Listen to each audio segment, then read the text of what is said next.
Vamos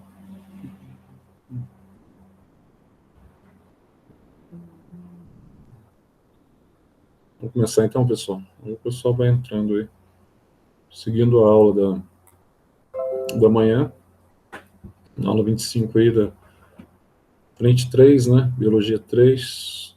A gente vai falar um pouquinho aí sobre uma matéria que vocês não viram. Acho que essa matéria aqui ela é inédita para vocês, né? Aliás, assim como toda a matéria de ecologia, a sucessão ecológica, pelo menos em termos de ensino médio, né? Sucessão ecológica e a famosa comunidade clímax.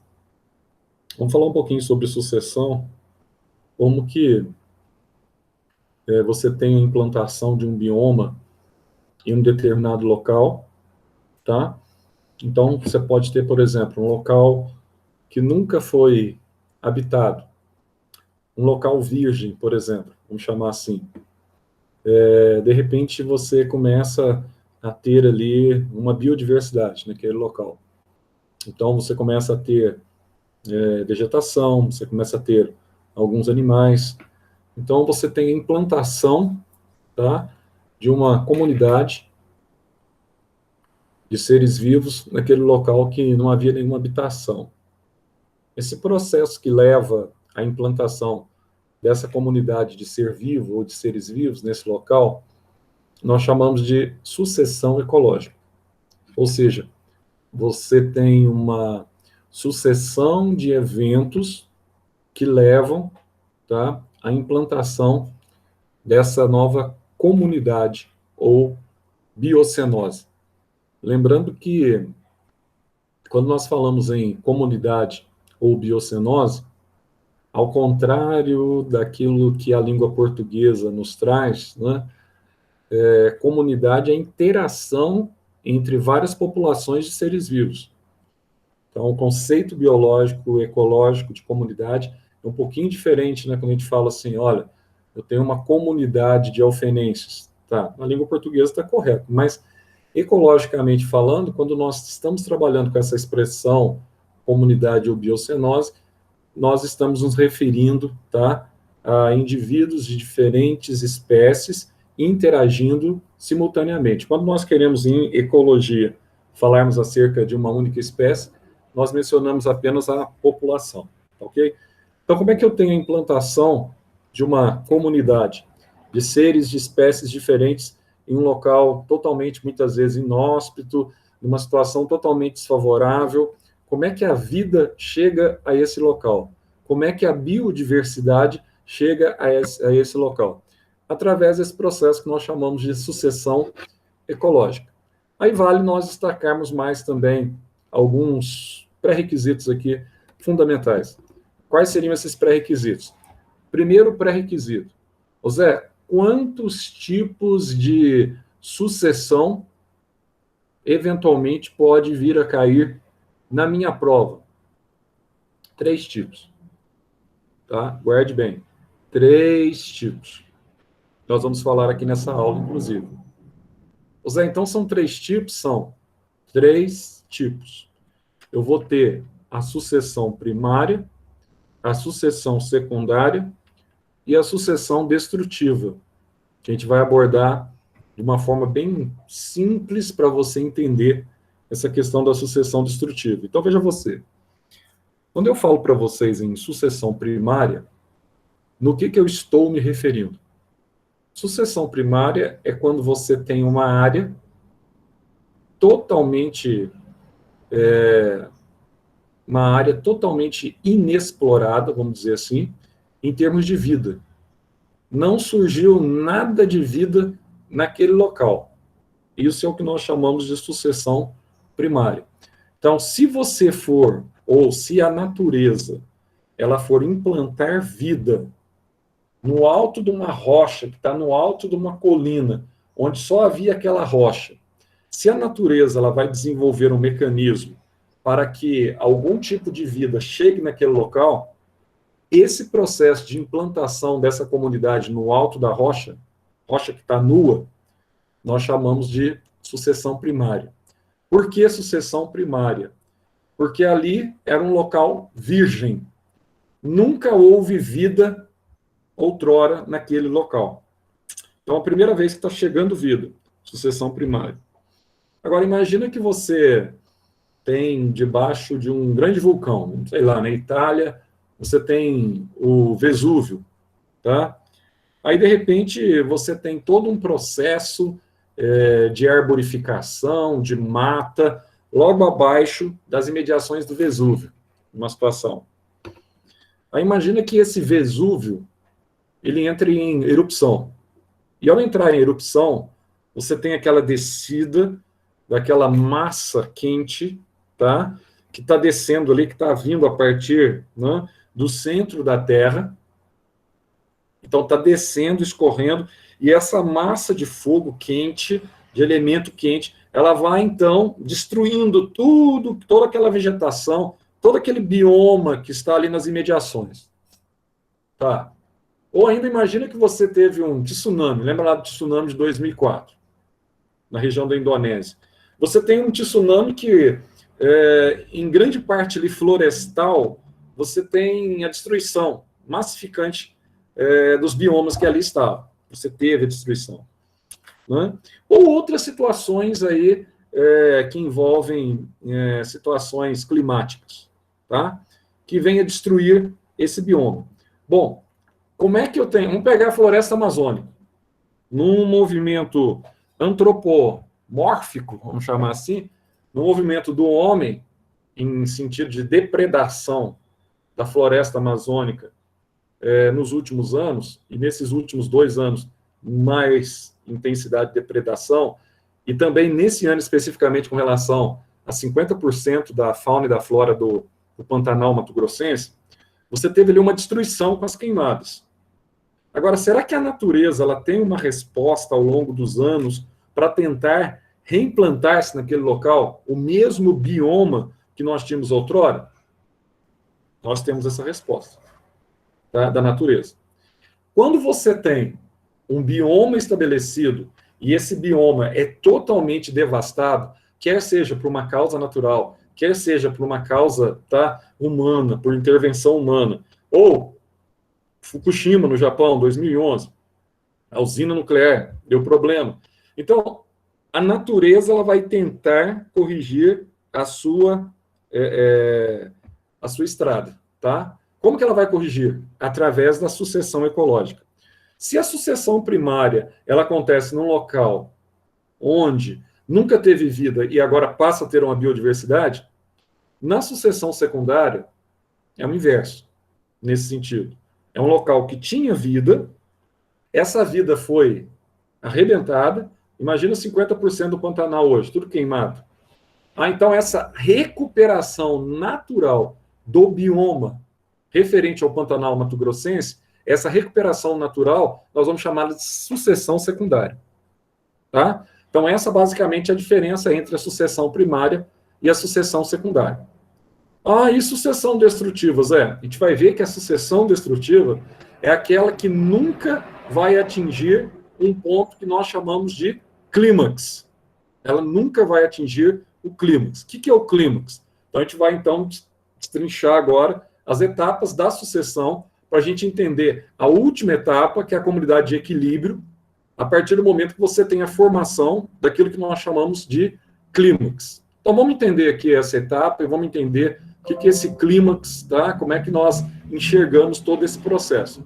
Então, para você ter uma noção, imagina lá no início que eu falei para você de uma sucessão primária, eu vou dar aqui um dos exemplos, bastante comum em vestibular, que é o exemplo da sucessão em uma rocha nua. Ô Zé, como é que ocorre a sucessão numa rocha nua? Presta atenção, hoje de manhã, eu falei para vocês, eu exemplifiquei para vocês o mutualismo. Entre vários exemplos, nós demos um exemplo bastante emblemático, que é um ser vivo, que ele não é nem vegetal e nem fungo, na verdade ele é a soma dos dois, que são os líquens. Tá? Então, quando eu pego os líquens, o que acontece com os líquens? Uma parte é alga, tá? Na verdade não é vegetal, né? É protoctista. Uma parte é protoctista e a outra parte é fungo. Então, Zé, eu tenho um indivíduo ali intermediário, tenho. Só que esse indivíduo, ele é altamente resistente a condições climáticas condições erráticas da natureza para sobrevivência, ele consegue sobreviver e ele consegue muitas vezes reproduzir. Então eu falei para vocês que a associação mutualística entre a alga e o fungo, ela é tão intrínseca no líquen que ele tem a capacidade de desenvolver uma estrutura reprodutora assexuada, que são sorédios, tá? Que são propágulos mesmo, são pedacinhos dele que são liberados, e eles conseguem, então, formar, tá, novos líquens. Aí você pensa assim, Zé, eu tenho um sorédio aqui formado. Aí uma ave desceu naquele solo que tem aquele líquen e, sei lá, se sujou com esse sorédio. A pata dela ficou suja com o sorédio. Ou um inseto, tá? Você tem vários mecanismos. Ou um vendaval muito forte pode ter levado esse sorédio a se disseminar pelo ar. Se esse sorédio do líquen ele se estabelecer sobre uma rocha nua, o que pode acontecer ali, Zé? Bom, esse sorédio ele é bastante interessante porque ele tem a capacidade de liberar um ácido. E esse ácido por si só do líquen, ele vai começar a mobilizar aquela rocha ali, ó. E aquela rocha ela é dura, ela não tem, por enquanto, superfície, tá? Superfície de solo, tá? Superfície edáfica de solo. Esse ácido começa a causar uma espécie de desgaste nessa rocha, o ácido líquen.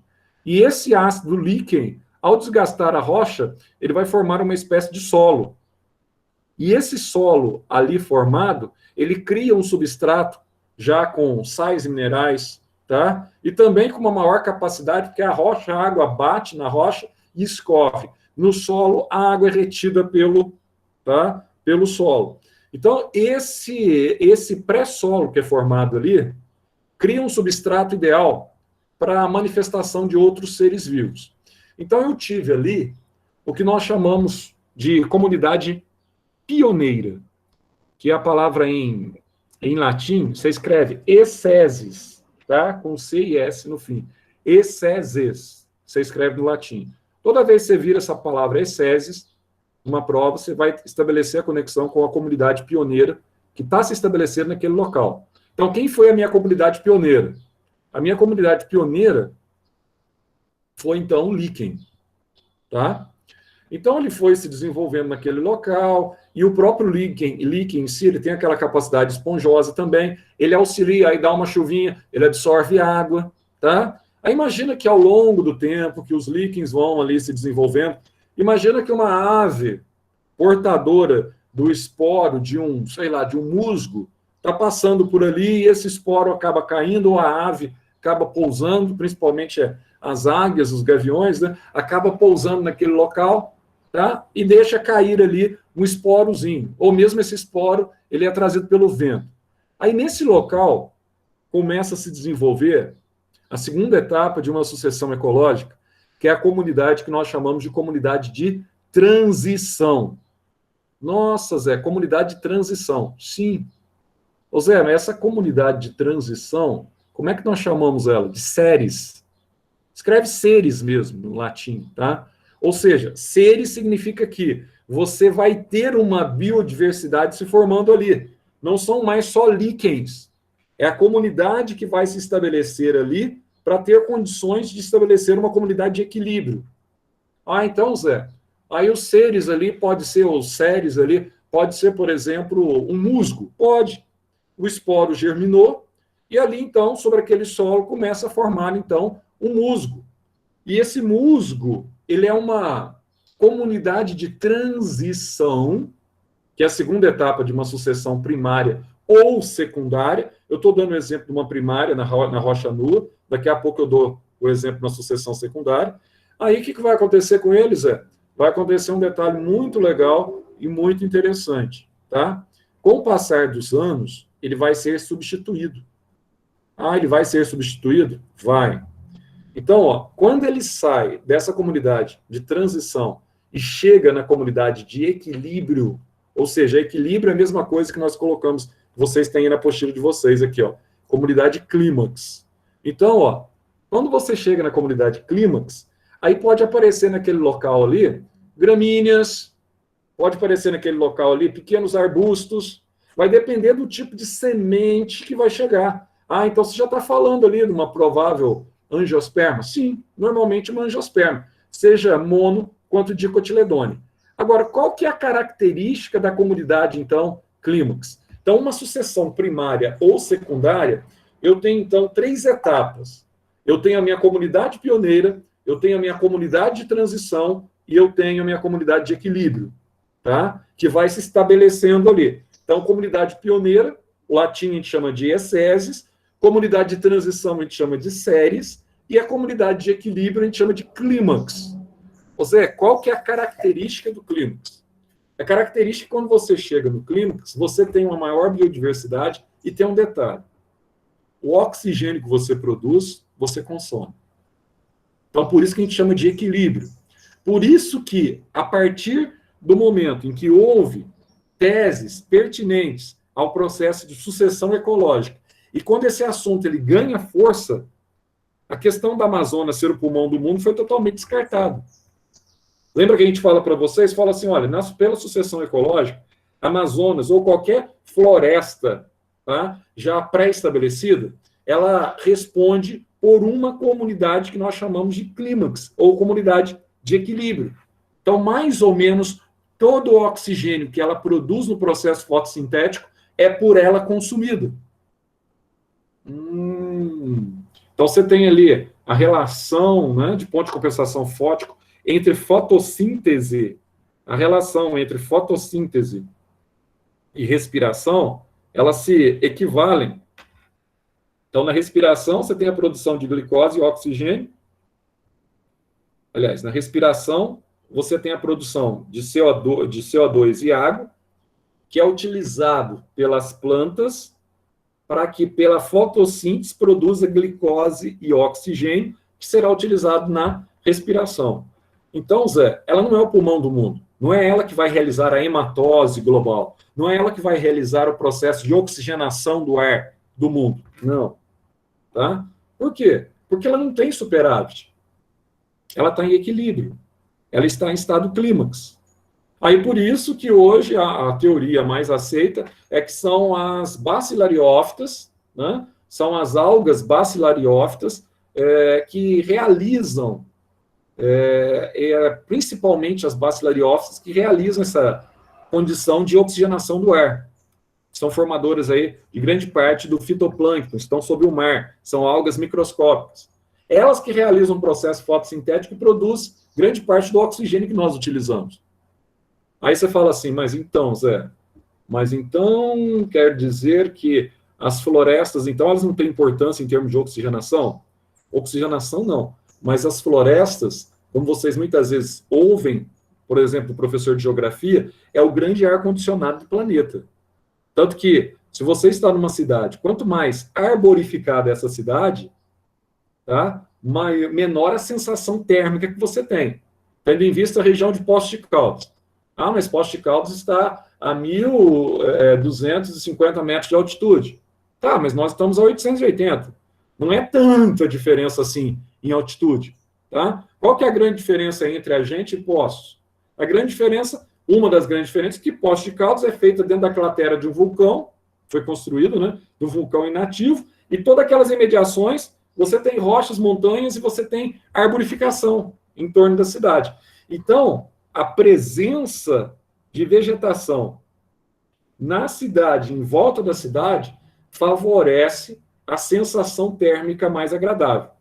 Então, Poços de Caldas, ela tem uma sensação térmica agradável também. Ah, mas por quê? O clima é agradável. Sim, o clima é agradável, mas acontece que é o clima que determina o tipo de vegetação, não é assim? Lembra que eu falei para vocês? Se você pegar a floresta amazônica e pegar todas as variedades que você tem ali, plantar lá no Nordeste brasileiro, ali vai, a floresta amazônica, ela vai substituir a vegetação de caatinga. Você pode até implantar uma floresta ali por um determinado período, mas ela não vai prevalecer. Por quê? Não é a vegetação que determina o clima, mas o clima determina o tipo de vegetação. Não é assim que o professor de geografia fala para vocês? Então, o tipo de vegetação é determinado pelo tipo de clima característico daquela região. Então, toma cuidado com aquela pegadinha, tá? Ah, chove muito porque tem muita vegetação no Amazonas. Tá certo? Não. Chove muito porque o clima é equatorial, e em clima equatorial você tem massas de ar que favorecem a formação maior de chuva. Por chover muito, você tem o desenvolvimento, então, de uma floresta. Aí, essa floresta, consequentemente, tem mais evapotranspiração, forma mais nuvem, mas é o clima que determina a vegetação de floresta. Aqui o que acontece se eu implantar, então, lá no Nordeste? Acontece o seguinte, durante um período você pode ter até uma massa verde florestal, mas o clima ali, por chover pouco, vai passando o tempo, aquela floresta que foi ali implantada vai dar lugar novamente à vegetação de savana ou à vegetação de caatinga. Vegetais esparsos, tortos, etc., tal, determinado pelo clima. Tá? Então, não caia nessa pegadinha. Chove muito porque é o clima que é o fator determinante. É que lá é clima semiárido, vai chover pouco. Tá? No Amazonas, vai chover muito, Zé? Vai chover muito. Por quê? Porque o clima é equatorial. Outra coisa que você tem que tomar cuidado, que muitos acabam estabelecendo uma pequena confusão, tá? Além de condições climáticas, é a condição de fertilidade do solo também, que é fundamental no processo de sucessão que vai acontecer naquela região. Ah, Zé, os solos do Nordeste são os solos mais férteis do Brasil. Beleza.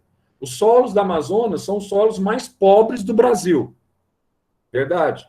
Por que o solo da Amazonas é pobre se você tem uma grande biodiversidade e o solo do Nordeste é rico se você tem pequena biodiversidade? Muito simples. Na Amazonas, quando você tem aquelas arborificações, aquelas florestas, para você ter uma biomassa com árvores daquele tamanho, isso significa que a árvore ela teve que exaurir do solo muitos sais minerais, muita água, assim por diante. Então, ó, como a água ela está exaurindo muitos sais do solo, muita seiva inorgânica do solo, ela retém isso e vai converter isso ao longo da sua vida em biomassa. Tá? E como ela retém isso em forma de biomassa, aí você tem um detalhe bastante interessante também que você não pode esquecer. Então, a biomassa está concentrada na vegetação, está sendo retirada na forma de minerais do solo. Por isso que, se você corta as árvores para implantar, por exemplo, um pasto para o gado, você tem uma alta propensão de formação do quê? Naquela região? De desertificação. Ah, Zé, aí você vai ter a formação, então, de solos desérticos. Porque o solo é pobre. A riqueza mineral do solo está presente na biomassa da árvore. Então, você estabelece um equilíbrio ali, um clímax ali também. Já no caso do Nordeste brasileiro, como você tem pouca chuva, você tem um solo argiloso. O solo ele retém mais nutrientes e você tem pouca vegetação para absorver. Então, aquele solo é um solo mais rico. Isso é natural, questão de lógica. Tá? Então, não se esqueçam desses detalhes que envolvem aí a sucessão ecológica. Aí você vai ter aqui, ele vai falar um pouquinho sobre sucessão, aí sucessão primária, sucessão secundária, tá? Como um desenvolvimento aí de comunidades que estão condicionados, obviamente, a fatores também, não só fatores bióticos que eu mencionei, mas você tem aqui os fatores abióticos, tá? Umidade, temperatura, sol, salinidade, pH do local. Então, tudo isso, ou a oxigenação do local. Ah, por que no ambiente pantanoso, por exemplo, né, é mais difícil, você tem aquelas vegetações que são características de mangue, tá? Ah, porque você tem ali uma dificuldade de oxigenação, óbvio. Então, você vai ter uma limitação na biodiversidade daquela região, tá? Até atingirmos, então, o que nós chamamos de clímax, que é a total implantação dessa comunidade. Então, Zé, deixa eu entender aqui. Então, você tem os biomas formados. Todos os biomas que são formados a partir de processos de sucessão ecológica. Exatamente. Agora, deixa eu entender um detalhe. Para eu não me esquecer. Tá? Deixa eu só dar uma olhadinha aqui, que ele vai... Estágio da sucessão. Aí, ó. Isso aqui você vai ter que guardar. Comunidade pioneira ou ESSESI, que eu falei para vocês. Aqui você tem SERI ou SERES, tá? Você tem aqui a comunidade de transição, ou estágio seral, que ele chama aqui. E, finalmente, você tem a comunidade clímax. Aqui nós estamos nos referindo das duas primeiras sucessões, sucessão primária ou secundária, num local virgem ou no local em que você tem aí, tá? Uma destruição e você vai ter a posterior recuperação daquele local. Aí a sucessão, ela segue as mesmas etapas, só que uma sucessão secundária. E aqui ele vai mostrar para vocês aqui, ó, aquilo que eu falei. Imagina aqui, troca aqui, ó, essa situação aqui para uma rocha nua. Ele coloca na apostila de vocês. Você tem um substrato, uma determinada área ou volume disponível. Ele coloca aqui volume, porque essa sucessão ela pode desenvolver também algum substrato aquoso, obviamente, né? Não precisa ser só um substrato terrestre. Não precisa ser apenas no epinociclo. Epinociclo, biociclo terrestre. Talassociclo, biociclo marinho, tá? E nós temos liminociclo, biociclo de água doce. Então você tem aí essas prerrogativas de desenvolvimento desse tipo de sucessão. Então dá uma olhadinha aqui, a proposta que ele te coloca. Então lembra da rocha nua? Está aqui, ó. Substratos, área ou volume disponível. Aí você começa então aqui os organismos pioneiros, olha, ó. Aqui eu posso ter os líquens, por exemplo, tá? Os organismos se estabelecendo aqui, ó.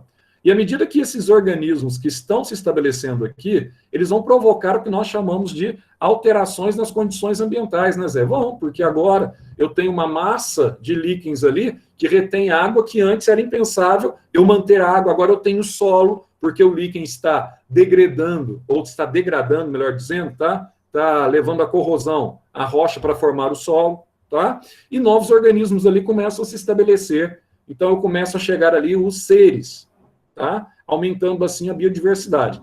Até que eu tenha, então, uma vegetação ali implantada. Pode ser uma gramínea, por exemplo, uma monocotiledônia. Aí eu tenho aqui, ó, uma comunidade que nós vamos chamar de comunidade de equilíbrio, ou comunidade clímax.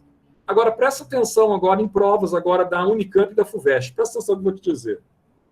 Toda vez que você tem uma transição, por exemplo, ó, entre essa comunidade para chegar no clímax, entre os seres para o clímax, ou entre a comunidade de transição para a comunidade clímax, nós temos uma área aqui, ó, onde você tem elementos, espécies de ambas as comunidades.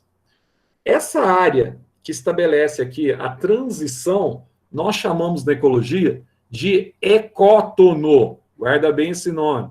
Ecótono. Ecótono. O que é o ecótono? É a área de transição entre duas comunidades, tá? Então, ecótono, não se esqueçam desse nome, até se estabelecer aquilo que nós chamamos de clímax. Ah, Zé, então, sucessão ecológica é um negócio bem simples, né? Então aqui ele vai te explicar aquilo que eu falei para vocês agora há pouco, sobre a sucessão primária, nada mais. Ele vai mostrar muitas vezes aqui, ó, que ela pode acontecer aí, ó, numa rocha nua, tá? Pode acontecer por atividades sísmicas também, que eu falei para vocês, movimento de placas tectônicas, tá? Pode acontecer através de maremotos, vulcões, etc, tal. E você vai tendo, então, a evolução dessa comunidade. Agora, deixa eu contar uma historinha para vocês aqui, interessante. Vamos ver o que ele vai falar aqui.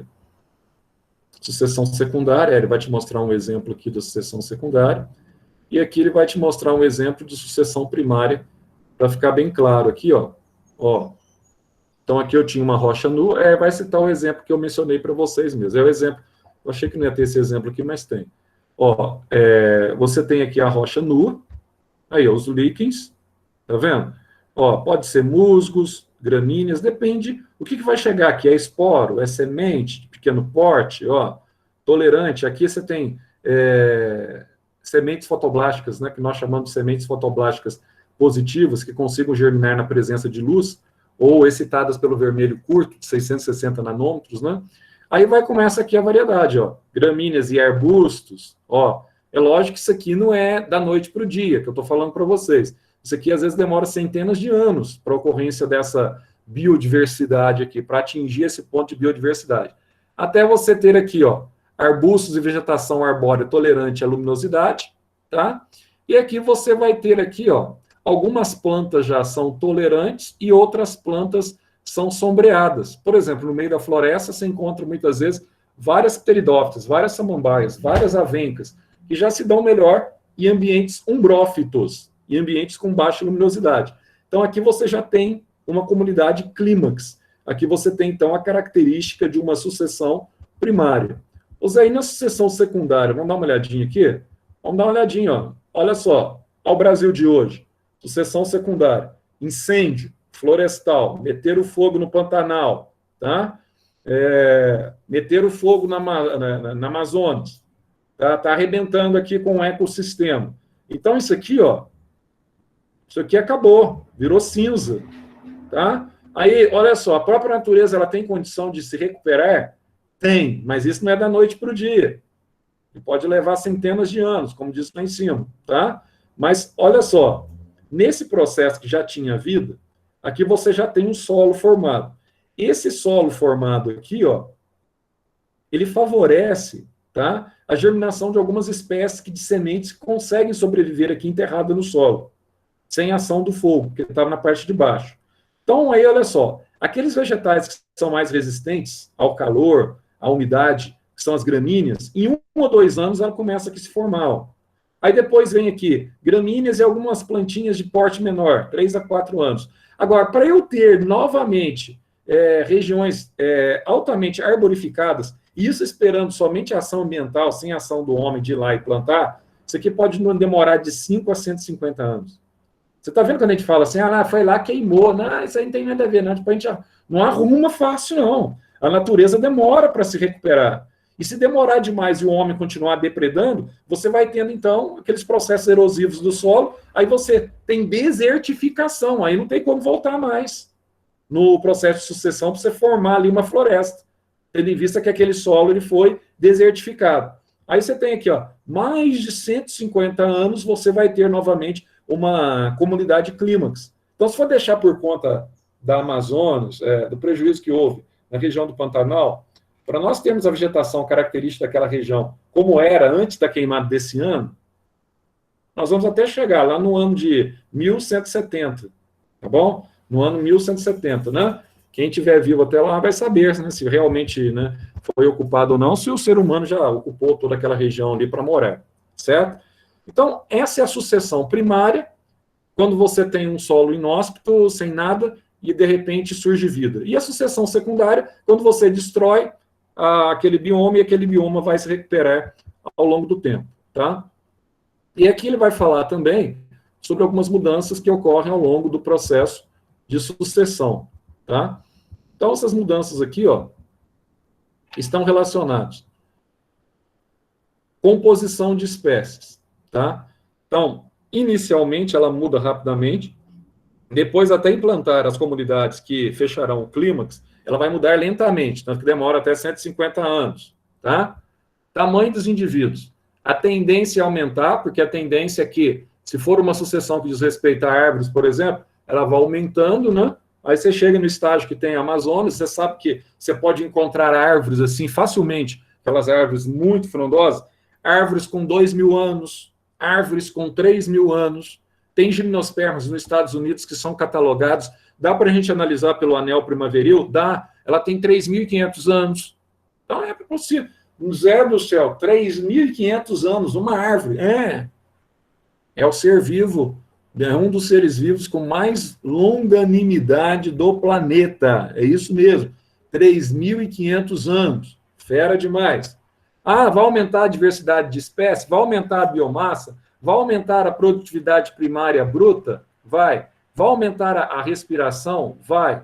Aí, quando você chega aqui, ó, a razão entre fotossíntese e respiração, quando você chega no clímax, aquilo que ele produz, ele consome. Então, se aquilo que ele produz, ele consome, ele não gera superávit. Se ele não gera superávit, está estabilizado, Zé. Isso. Aí você chega, então, no equilíbrio, tá? Na produtividade primária líquida. As relações alimentares, aumenta a biodiversidade, aumenta a cadeia alimentar, aumenta a teia alimentar.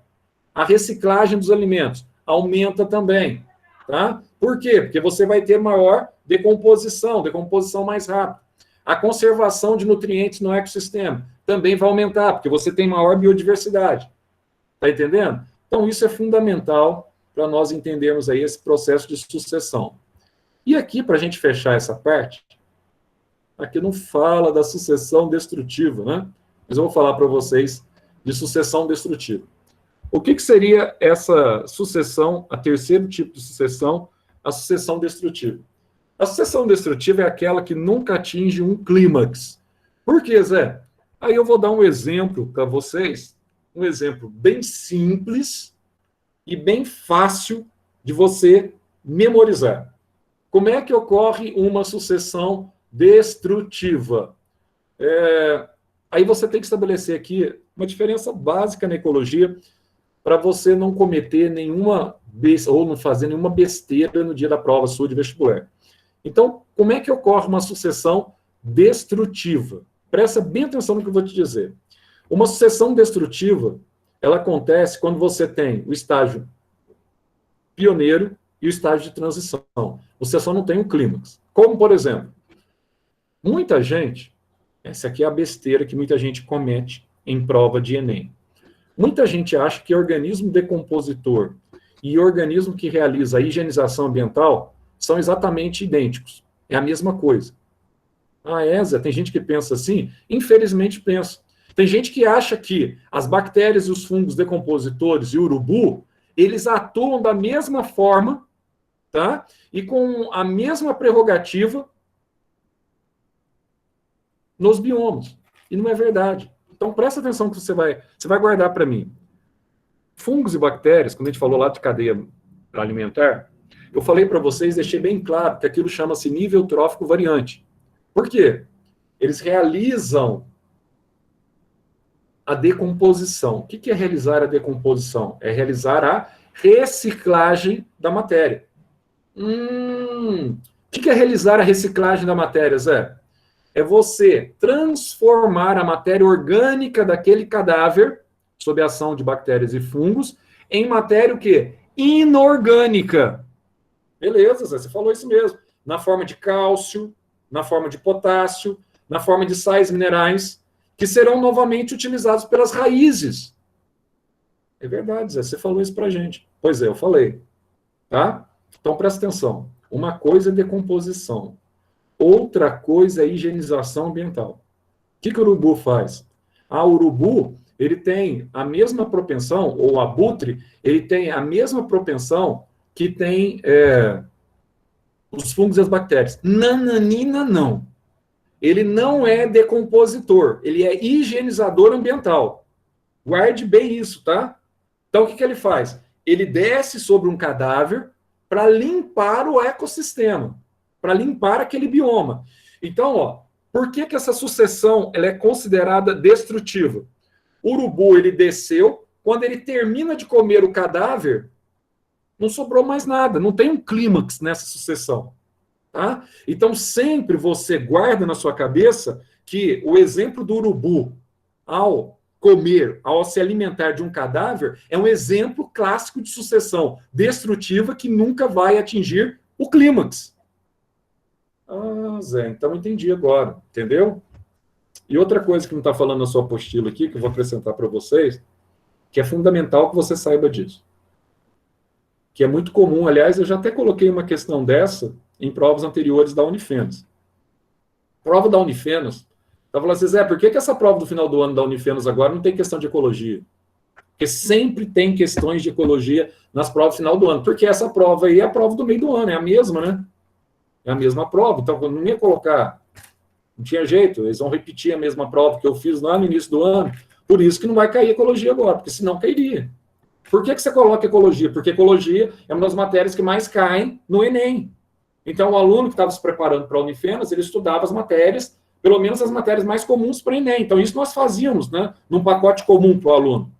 É que saiu fora da nossa jurisdição, do nosso controle, depois da pandemia e da anulação da prova presencial do meio do ano. Então, não teve jeito. Mas presta atenção no que eu vou te dizer aqui agora. Então, deixa eu entender, Zé. Tem um tipo de sucessão que você não pode esquecer, tá? Que é a sucessão de lagos e lagoas. Principalmente para você que tem intenção de fazer aí vestibular, outros vestibulares e também Enem, principalmente. O que é sucessão em lagos e em lagoas? Pelo processo de sucessão ecológica, Os lagos e lagoas que hoje existem tendem a quê? Desaparecer. Nossa, é verdade. Eles tendem a sumir do mapa? Tendem a sumir do mapa. Verdade, Zé? Verdade. Ah, mas isso acontece em centenas e centenas de anos. Exatamente. Como que isso acontece? Então vamos lá para os episódios que acontecem. Você pega, por exemplo, um lago, que você tem um laguinho. Nesse lago, ele é muitas vezes sustentado por uma mata, que é aquela mata que protege as encostas, que nós chamamos de matas ciliares. Tá? Então você tem aqui a mata ciliar. Aí o que vai acontecer ao longo do tempo? Bom, ao longo do tempo, as folhas vão caindo, tá? Parte dessa mata ciliar, ela vai sendo danificada, por ação, muitas vezes, do homem. Então, vai caindo resíduos, vai caindo, descendo areia, situações de erosão, no fundo do lago. Então, nós vamos ter ali a formação de um processo que nós chamamos na ecologia, na geografia, que nós chamamos de assoreamento, né, Zé? Eu tenho um assoreamento dos lagos. E quando os anos vão se passando, e nós vamos falando aqui de anos, séculos se passando, esses lagos assoreados, eles vão, então, cada vez mais diminuindo o seu nível de água, tá? O assoreamento, ele vai aumentando e vai, então, diminuindo o nível de água dos lagos. Até que esse nível de água, esse é um processo de sucessão ecológica em lagos e lagoas.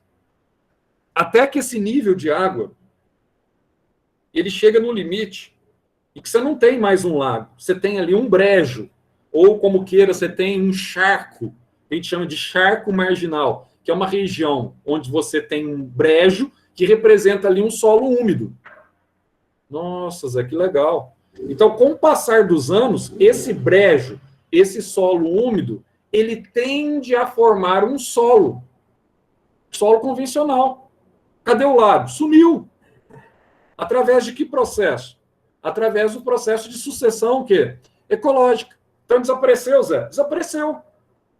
Então deixa eu entender um detalhe. Mas eu perco esse lago aí, Zé? Tem outro lago que vai ser formado no momento que esse está se fechando? Tem. Então você tem um controle ambiental. Então, em outro local, você vai ter, então, um abalo sísmico qualquer, que vai abrir ali uma espécie de uma fenda naquele local, e naquele local, com a abertura da fenda, você tem ali acesso ao lençol freático, e ali começa, então, devagarzinho, devagarinho, acumulando água. E vai aumentando o nível de água nesse local. Até que, com o passar dos anos e muitos anos, você tem ali novamente um lago. Então, um lago desaparece e outro lago reaparece, tá? Não se esqueçam disso. Então, através do processo de sucessão ecológica, você tem, então, a renovação. Então, desaparece de um lado, forma brejo, forma solo, e em outro lado, você tem, então, um abalo sísmico, um movimentar de placas tectônicas, tá? Você tem, então, um enchimento de água, formando novamente um novo lago. Certo? Tão simples assim. Então vamos só dar mais uma olhadinha aqui. Eu não vou segurar vocês muito, não. Vou só dar uma. Deixa eu só ver aqui a próxima aula. Para a gente comentar.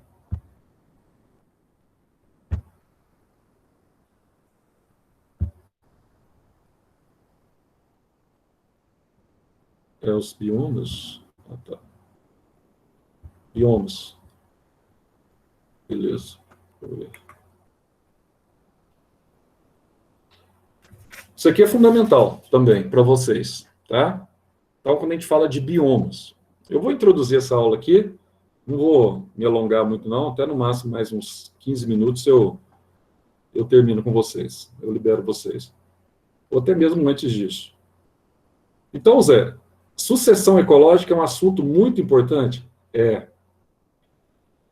Cinecologia, que é esse tema que você abordou hoje de manhã, é muito importante? Demais. Eu não sei quem de vocês aí, alguém na sala aí vai fazer prova da PUC sábado? Eu não sei se é sábado agora, acho que é. sábado mesmo, né? O Marcelo falou que era sábado. Tem alguém que vai fazer PUC aí, prova online aí da PUC, de Poços de Caldas, de medicina, sábado agora? Tem ninguém que vai fazer, não? A PUC já não foi, ô Não, Zé? parece que é Eu acho que agora. de Campinas só que foi, né? É, só de Campinas, exato. Ah, tá. A de Poços vai ser, deixa eu ver, vai ser agora no sábado, acho que é final de semana, não tenho certeza se é sábado. Dia 21 é sábado, acho que é 21, parece que a Marcela falou de manhã hoje. Porque ela vai Ah, tá. fazer, e vai ser online mesmo, né? Vai ser online, Olha. porque Poste de Caldas não liberou prova presencial, não tem jeito, etc. E vai ser online. E olha, prova de medicina O, o curso de online. medicina da PUC, ele é de Poços de Caldas, ele é novo, não é? Não é tão. É novo, novo, claro. Acho que não formou nenhuma Ah, turma ainda. Mas também não é tão novo, já deve estar no. Acho que começou em 2016. ó, Entendeu? tipo, quando eu fui lá no ano passado, por conta da Miniona, ainda tava fazendo um prédio lá da medicina. Então, pois é, eles Novo. estão expandindo a infraestrutura deles, né? Uhum. Agora, eu não sei te falar assim se. Como é que é, se é o tradicional. Eu acho que é tradicional. Eu acho que não é só PBL, não. Eu acho que é o tradicional. O sistema que eles adotam lá. E não sei te falar ainda a qualidade, porque você está falando aí, é novo ainda, a gente não sabe. Mas eles são PUC, a marca PUC é uma marca forte. Isso aí, Pontífice Universidade Católica, é uma marca bastante forte na educação. Não, Né? então, a É marca muito é bom, Zé. fortíssima. Pois é, ué, isso que eu estou Saiu falando. um A, ranking aí recentemente, eles ficaram muito bem colocados, mesmo Pois sendo é, ué. novos. a Não, então. melhor da América Latina, tipo, ainda é a PUC, só que localizada no Chile, né? A chilena, né? A Então, chilena. Ela tá acima da USP, pra você ter noção. pois é, não, é fantástico, ainda mais no Chile. O Chile também, ele é um exemplo na educação aqui da América Latina também, né? Tem um desenvolvimento de educação, o Chile, né, um negócio, um fator deles lá é fundamental, importantíssimo. Agora, nesse quesito aí, então, se você vai para mim assim, vou fazer a PUC, Zé, eu tenho a opção de fazer PUC, Alfenas, etc, tal. Se vai fazer uma particular, olha, aonde passar está muito bem entregue. Lógico que aqui, lógico, você tem uma estrutura já montada desde 87, né? Acho que 87 foi fundado, 87, 89 agora, não lembro direito. Desde 87, uma estrutura já de 30 e tantos anos, 33 anos, você tem um hospital-escola fantástico e tal. Eu não sei como é que está lá em termos de escola, mas provavelmente eles têm alguma parceria ali forte também com algum hospital, tá? Eles não iam ficar sem hospital. E eu sei que onde a PUC entra, não entra para dar vexame, não, né? Isso aí eu tenho certeza. Eu não tenho a menor dúvida. E os caras lá, os professores também, devem ser muito bons também. Faculdade de Medicina, pelo preço que você paga hoje, em torno de 8, 9 mil reais na mensalidade, você ter um quadro docente ruim, não tem justificativa nenhuma, né? Os caras mandam embora e arrumam outro, não tem sentido nenhum. Então, eu acho sim que é uma boa. Até aqui em Passos, viu? Diz que Passos também aí, Atenas, né? Atena Paracatula, Atena, não sei. Até Passos aqui melhorou muito a qualidade, até Passos. Agora, vocês têm excelência de A qualidade. Ju passou lá, Júlia Valim. A Júlia passou em Passos? Passou na Ela tem a Atenas. família dela, né? O pai É, dela, pra né? ela é muito bom. Tem a família dela, tem isso aí, hein? E outra, aqui também na região, aqui, ó, Pouso Alegre e Itajubá também, ó, 100%, viu? Faculdade de Itajubá, excelente, medicina, e sem contar a engenharia, não estou nem mencionando engenharia, que também não precisa nem mencionar, né? Só que engenharia já é federal. E a faculdade de Pouso Alegre, a Univas também, muito boa, viu? Você pega muitos médicos aqui de Alfenas que foram formados na Univas, qualidade ótima também. Então, hoje em dia, você tem muita opção, né? Então, por isso que eu falo, você não pode ficar refém, né, de uma única instituição, você tem que tentar. E qualquer uma, é igual a menina falou para mim hoje, assim, Zé, mas qualquer um que faz a prova de São Leopoldo, ela passa. Passa. Depende, pode até passar, não sei se vai continuar a seguir lá, né? Se vai continuar na São Leopoldo, porque a qualidade da São Leopoldo, em termos de tecnologia, é uma das melhores do Brasil, se não da América Latina, tá? Em termos de tecnologia. Agora, como você entra com mais facilidade, é o dinheiro que pesa muito, né? Não sei se a qualidade dos alunos é mantida, assim, de forma tão assídua, mas que eles metem o ferro também, e os caras reprovam e fica fazendo período vários anos, eu sei que faz, tá? Mas quem vai para lá não quer sair de jeito nenhum. São Leopoldo Mandic também. Então, assim, quem quer medicina particular, vocês têm muita opção. Mas ainda eu fico com Albert Einstein, me desculpe a sinceridade. Mas vamos lá. Olha só. Mas é muito competitivo, concorrido, competitivo. E daí? E daí? Tá? É Einstein, ainda você vai colocar na pauta o valor da mensalidade é mais em conta do que toda aqui a região nossa do sul de Minas, das mensalidades de medicina, é mais em conta. Ah, mas eu vou ter que morar em São Paulo, vou ter gasto. É, claro, mas é Einstein. Né? Einstein, você, querendo ou não, você sai com um carimbo nas costas ali, meu cara. Ali, o que você vai ver, é igual você ir para a Unicamp. Você vai para o hospital escola da Unicamp. Tudo que você pensar no Brasil, ou se não da USP, de Ribeirão, de São Paulo, etc. Tudo que você pensar, ou da UFMG também, não tem jeito de falar, da UERJ, o FRJ, também tem muitos, né? Aqui também para ser, como é que chama aqui? Juiz de Fora. Tudo que você pensar que não tem jeito, os caras mandam para lá. Entende? Então você vai começar a falar assim, eu estou trabalhando aqui, eu estou vendo de tudo, tá? Você bate o olho e fala assim, não dá, né? Não tinha jeito. Não, lá os caras pelo menos vão mexer. Então, tem uns caras violentos. Então, a chance de você aprender mais, ter mais experiência é muito maior. Então, não tem nem que ver. USP ainda, no Brasil, USP ainda é USP. E a Unifesp? Excelente também, mas USP é USP. USP, aí você perguntar para mim, entre USP e Unicamp? Não sei te responder. Qualquer uma das duas, você vai estar muito bem. Tanto a qualquer uma das duas estaduais, você vai estar muito bem servido, tá? Fico imaginando como que não é a cabeça do cara que passa na USP e na Unicamp. Meu Deus do céu. Para escolher, olha só que sensacional. Pelo amor de Deus. Tem que ser muito monstro. Nossa, tem que ser um gênio. Você, acho que eu não vou querer fazer Unicamp, não, eu vou para a USP. Chato. Não, tipo... Desculpa aí, ó. Deixa aí a vaga. Tipo, o problema que eu queria ter, tá ligado? Nossa. Exatamente, esse é o problema que eu queria ter. Eu tive uma aluna, em 2004, ela é médica hoje. Aliás, ela é eu não lembro se ela é da sala do Marcos Odilon aí, da Maria Elisa. Como é que é? O Marcos Odilon é teu primo ou teu... É primo, né? Ele é meu primo, só que ele é meu padrinho, porque ele é bem mais velho que eu, mas ele é meu primo. Sim, teu primo, Marcos Odilon. Eu dei aula para o Marcos Odilon em 2003, 2004. Acho que era da sala dele. Ele também, Maria Elisa, você precisava de um cara inteligentíssimo, um cara que escrevia, aquele cara com a letra pequena, escrevia pouquíssimo, assim, ó, na prova, mas ele respondia com 3 linhas. Você podia fazer tinha aluno que fazia a resposta aberta, fazia um texto desse tamanho, ele fazia isso aqui, ó. Só que naquilo ali ele podia condensar tudo. Ele zoava, sabe a Marissa, irmã dele? Sei, foi minha aluna. Ele zoava também. A Marissa porque ele passou, tipo, de primeira, sem estudar nada. A Marissa não, mas é verdade. Não, mas ele é um cara que ele tinha mentalidade, ele tinha a mente fotográfica também, é diferente, é diferente. A Marissa era gente fina demais, ótima aluna, só que é diferente ali, é diferente. É diferente. Ela, assim, ela se esforça muito, ela é totalmente diferente. Uma pessoa focada, esforçada, ela é muito inteligente também. Mas ele é muito acima da média, já não tem jeito. Ele não tem condição. Ele é inteligentíssimo. É uma coisa diferente. E aí tinha uma menina na sala dele que chamava Mariane. Para mim, essa menina foi uma das meninas mais... Assim, como aluna, Maria Elisa, é um negócio assim, fantástico. Uma das meninas mais humildes que eu conheci na minha vida. Simples, ajudava todos os colegas.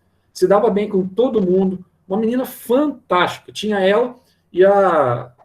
sobrinha do professor Pedro Paulo, que faleceu, que vocês não conheceram, mas vocês conhecem a história do professor Pedro Paulo de matemática, né? A Cláudia Tismer e a Mariane. Essa menina, Mariane, ela fez de primeira o vestibular de medicina da USP, passou entre os 10 primeiros. Passou entre os 10 primeiros. E a vida inteira estudou aqui com a gente. Né? Estudou aqui com a gente. Então, assim... não, é porque vocês são bons. Não, nós não somos bons, não. Bom é a menina. A gente faz aqui o que tem que ser feito com o aluno.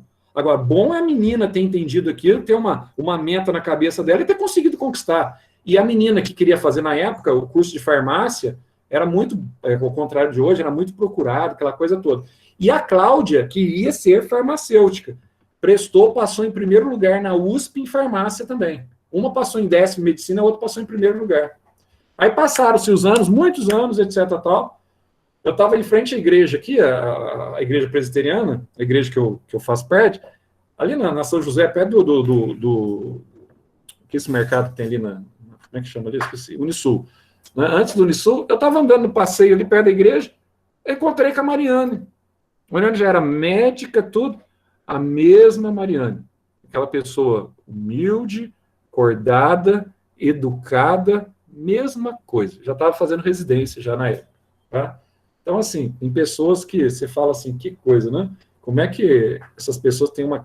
não dá para... E tem outros também que não vira nada na vida e acham que é muita coisa. Ai, eu sou da média agora. Nunca estudou na vida. Já viu você? Tá lá, estou no 2º ano. Estou no 2º período da MED. Faço MED. Faz MED nada. Faz curso de especialização em droga e bebida. Né? Fica só em festa, aquela coisa toda e tal. E não vai fazer. Você não tem base, velho. E depois, não, eu conheço, meu. Olha, falo com dor no coração. E falo por testemunho da minha filha, que viu isso. Ela fala, pai, não tem condição. Como é que vai sair? Você vai chegar tal no hospital, essa pessoa vai te atender. Ao longo do período que ela estava na faculdade, não fez nada. Era só atrás de bagunça, de festa, etc. Tal. Aí empurra com a barriga, leva uma DP. Eu tive um aluno que eles colocaram ele, conseguiu entrar na medicina, fez o vestibular, passou, conseguiu entrar na medicina. Ele ficou 4 anos no primeiro período. 4 anos. Não vou falar o nome aqui que vocês conhecem. Ele ficou 4 anos no primeiro período. Tá? Aí ele desistiu. Foi para São Paulo fazer engenharia. Tem tudo a ver, né? Tem tudo a ver. Outro aluno, eu vou contar a história dele para vocês rapidamente, era um baixinho, mas desse tamanho aqui, ó. Desse tamanho. Lembro até do óculos dele. Ele era meio japonesinho. Já até contei já a piadinha dele, que uma vez o Luiz Augusto, né, queimava muito com ele por causa da tamanho da letra dele. Ele escrevia assim, você tinha que colocar quase uma... Naquela época eu era novo ainda, eu lia bem ainda, né? Ultimamente, apesar da lente de contato, mas sei lá se está aflorando a presbiopia aí, às vezes eu estou lendo alguma coisa, dá uns embaçadas. Idade. Ficando velho é um problema. Né? Ficando não, estando velho é um problema. Mas enfim, esse aluno é o seguinte, o João Batista pegou a prova, a redação dele deu 10, falou para todo mundo, né? Olha só, o Serginho foi muito bem, etc, tal, não sei o quê, né? E fechou a redação dele, foi perfeita, etc, tal. Aí eu fui ver o seguinte, o Serginho, como é que ele tinha ido na prova de biologia? Aí conversei com ele, tá? Falei, aí você sabe que eu sou mais da área de humanos. Eu falei, mas esse cara é da área de humanos vai fazer medicina, velho. O que o cara tem, né? Ser humano, você tem que buscar aquele lugar, né? Aí eu sempre falei isso, olha, eu concordo, redação tem que ter peso, tá, língua portuguesa também, mas não pode ser a prioridade absoluta para o médico. Ele vai ser médico, não vai ser escritor. Agora não quer dizer que o médico ele tem que ser um cara culto também. Tem, é possível sim, mas ele tem que ser bom na área dele. Aí adivinha o que aconteceu, né? O Serginho, com o passar do tempo, passou, tal, redação, ela foi nas mais elogiadas, etc, tal, mas deu sequência no curso? Não deu, descobriu que aquilo não era o que ele queria. Tá? Então, às vezes, aí aquela obsessão, né? É redação, não sei o quê, é nota de corte, não sei o quê. Aí consegue até, ó, primeiro lugar na Unifenas, muda o edital, eu nunca vi isso na minha vida. Qualquer faculdade de medicina na vida que você vai pegar, são ciências da natureza, né? Primeiro, biologia, depois química, depois vem física, o peso, até física vem, tá? Depois vem matemática, aí vem língua portuguesa e tal. Agora, aqui é o único lugar que tem biologia, português e química, o critério de desempate. O português no meio, entre química e biologia. É inacreditável. Mas, tá bom, vamos voltar aqui. Então, quando nós falamos aqui em biomas, olha só, aqui o bioma, nós temos aqui a atmosfera terrestre, tá? Nós vamos estudar primeiro essa região da hidrosfera, essa região aqui da água. E nessa região da água aqui, ó, nós vamos ter, então, lembrando que a biosfera é a parte do planeta ocupada pelos seres vivos, tá? Então, nós temos a atmosfera, hidrosfera e litosfera, a região do solo, que vocês estudam muito aí na geografia. Então, Zé, como é que é formado o bioma aquático? Vou só citar aqui para a gente dar sequência semana que vem. Tá? O bioma aquático, você tem tanto a água salgada, que é o talassociclo, ou biociclo marinho, quanto a água doce. A água doce é o que, Zé?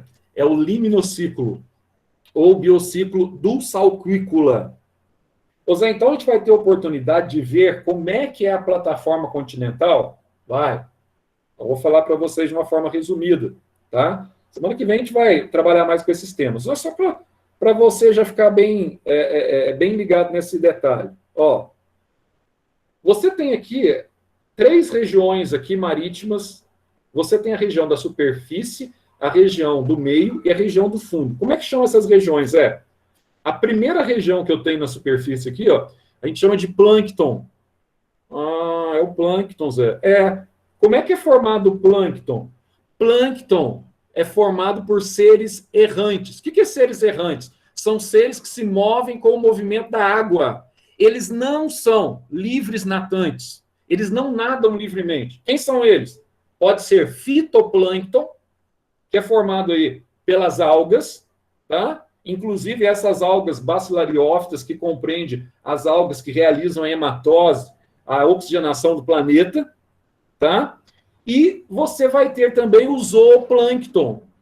Nossa, que legal. Fito e zooplâncton. Eu vou ter o zooplâncton. O zooplâncton são pequenos animais, pequenos crustáceos, tá? Que estão ali, que se movem com o movimento, larvas de animais, pequenos moluscos, então, copépodes, por exemplo, que se movem, são errantes, que se movem com a água da superfície.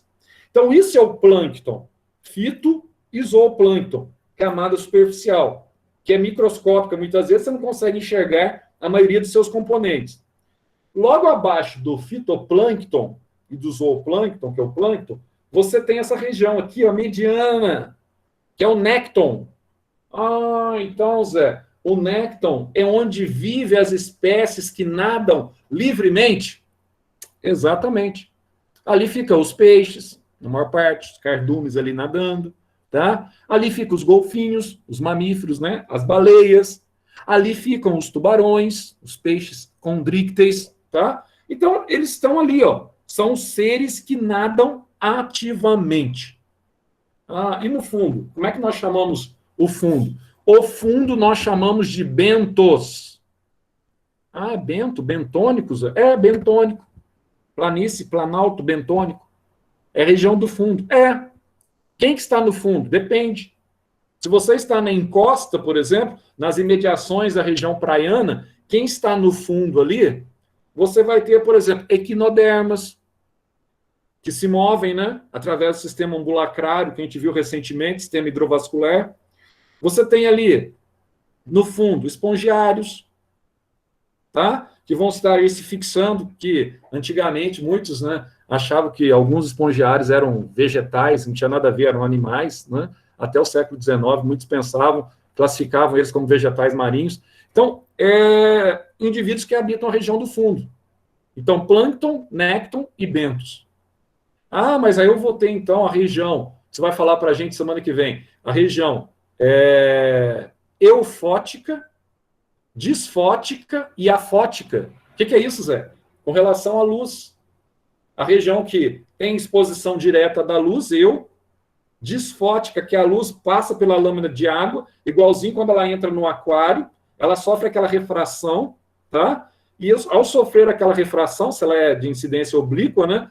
Ao sofrer aquela refração, o que acontece com essa luz? Essa luz ela pode caminhar até um determinado local, no fundo, a partir do qual não tem luz. Aí nós temos a região, então, afótica, sem luz. E nós vamos, então, encontrar algumas espécies, que nós chamamos de espécies que são portadoras de bioiluminescência.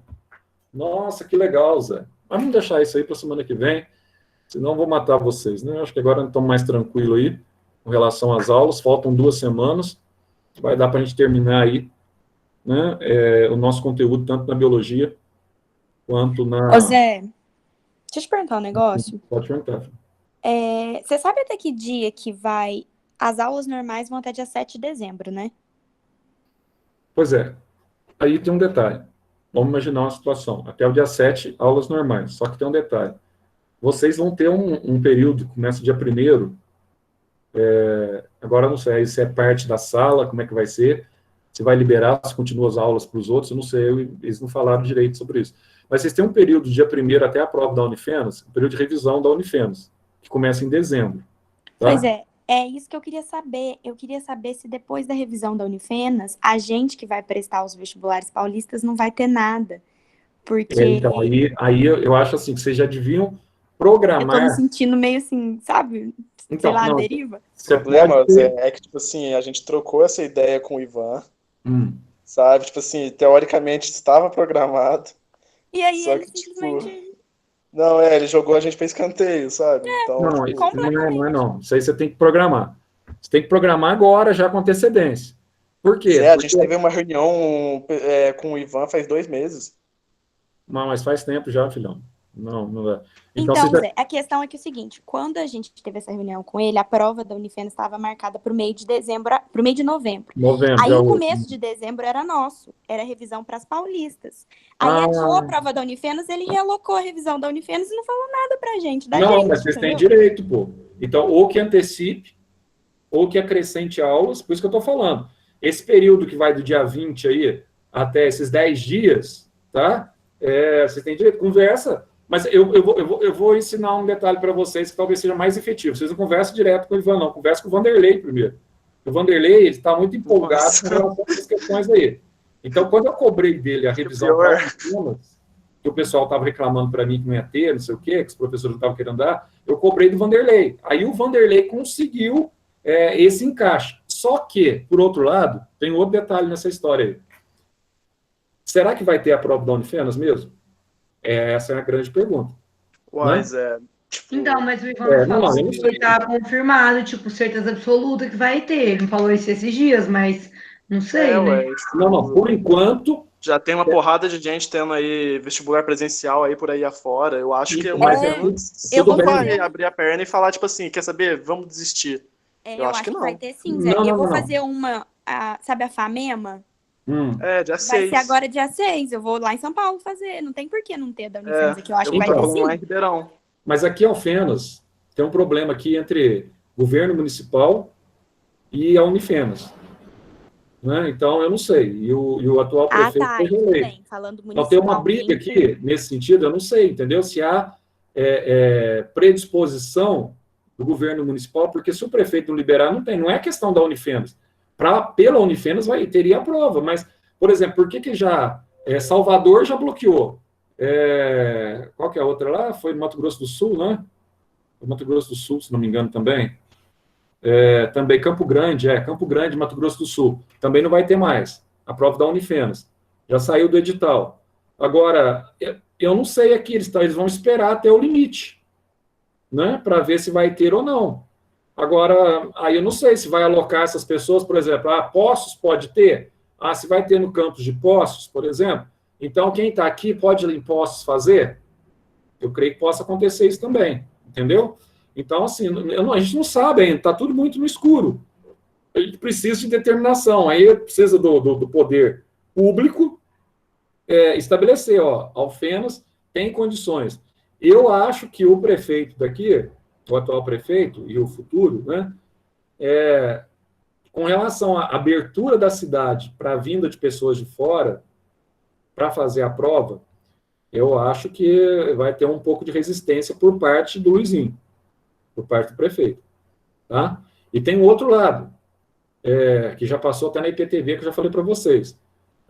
O município, pelo menos eu estou passando aqui a informação que foi passada no IPTV, o município deve para o Hospital Alzira Velano em torno de 27 milhões de reais desde 2017.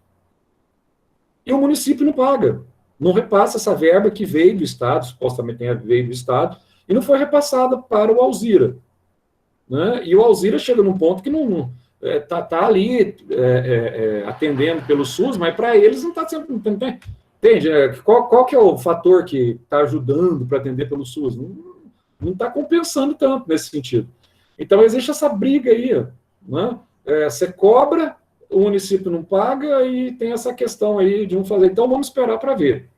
Pode ser que tenha, sim, tá? Não tem nenhuma informação que não tenha, mas só depois do dia 12 que eu vou realmente falar assim, realmente teve a prova, né? Mas creio, sim, que em outros campos, você tem provas da Unifesp, inclusive em Campinas também, né? Você tem outros campos aí que talvez você pode ir. Porque no caso de Cuiabá e Salvador, eles propuseram que o aluno mudasse o campo. Ou concorrer só pelo Enem, tá? Mas o aluno ele pode fazer em outros campos. Não quero fazer em Cuiabá, não, em Campo Grande, mas eu vou fazer em Brasília, por exemplo. Se lá liberar, pode ser feito em Brasília. Então vamos aguardar, né? Vamos aguardar, que esse negócio ainda não chegou ao fim. Então aqui, ó, a Bruna falou que acha que as aulas normais estão até o dia 27. Então, dia 30 já é numa terça-feira, né? Dia 27. A questão das aulas normais aqui, até onde eu sei, pelo menos todo ano é assim, eu não vou informar nada desse ano, porque esse ano aqui é terceiro ano com pandemia, né? Então, assim, primeiro, espero que seja o primeiro e o último, né, da vida, mas a Maria Manuela vai, não sei o quê, blá, blá, blá. Aí tá. Aí é o seguinte, todo ano, antes de dezembro, terminam as aulas. E nesse caso aqui, a Bruna, ela tem razão. As aulas, elas não se alongam para o mês de dezembro, para o terceiro ano. Primeiro e segundo ano, parece que eu ouvi que as aulas parece que vão até o dia 4. Agora eu estou até em dúvida se é 4 ou 7 agora, que você falou no dia 7, mas tenho quase certeza que era até o dia 4, que as aulas normais iriam até o dia 4, tá? Eu acho que as aulas normais de vocês terminam agora no fim de... se vai até o dia 30, não sei, que é dia 30 na terça-feira, mas pode ser que sim, tá? Zé, no cronograma que passaram pra gente... Não estou entendendo, não, fala mais alto que eu não estou... Né? No cronograma que passaram pra gente, estava até dia 27 as aulas. Então... Aí, os professores estão estendendo uma semana. Então, aí eu não sei. Não sei agora. Se essa semana aí não é a semana da revisão da Unifesp, hein? Não sei, não. E tem outro detalhe. Se 10 dias antes, por exemplo, saiu algum edital, não vai ter prova da Unifesp aqui. Essa prova vai ser de novo pelo Enem, uma situação hipotética. Aí, praticamente, essas aulas já são desmarcadas. Agora, nada disso muda o que o Xavier Maria Elisa falou aí.